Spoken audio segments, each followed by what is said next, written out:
Hey everybody, it's Cheryl and welcome back to Technique of the Week. It's week 45 and this week we're going to be talking about wool applique by hand this time instead of by machine. We did that early on in the series, so go back and take a look for that. This time what we're doing is we're taking 100% wool and I'm going to show you my sample. This was done in a class that I took with Sue Spargo, and what she had was she had us applique these little teardrop shapes on, and what you do is you just cut out your shape. You can leave the edges raw. You don't have to turn anything under. And you just buttonhole stitch around each one of those shapes.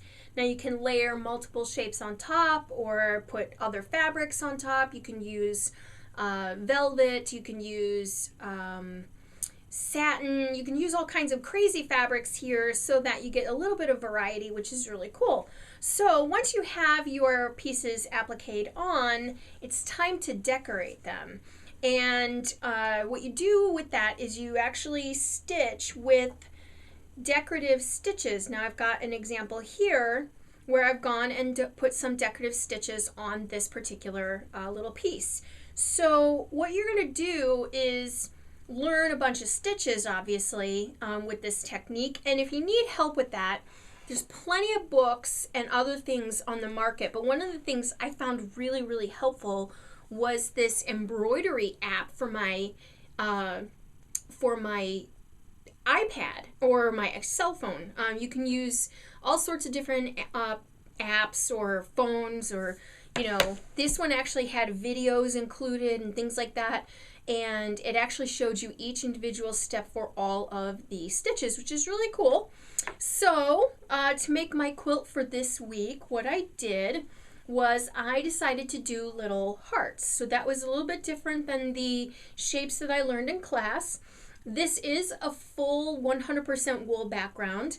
There is no batting in this piece, so technically I guess it's not a quilt if it doesn't have batting in it, right? What I did was I layered my pieces, and then I went back in and embroidered the heck out of this thing, and I actually really liked this technique by hand much more so than the one we did by machine earlier in the series. So anyway, give this one a try. You'll stretch your embroidery skills.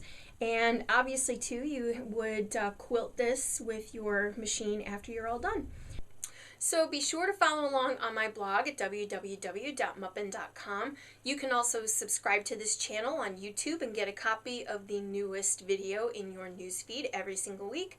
And you can also go to my website and subscribe to my newsletter and get a copy of the 52 Technique of the Week checklist directly in your email newsletter box. So be sure to try this one out, and I'll see you again next week.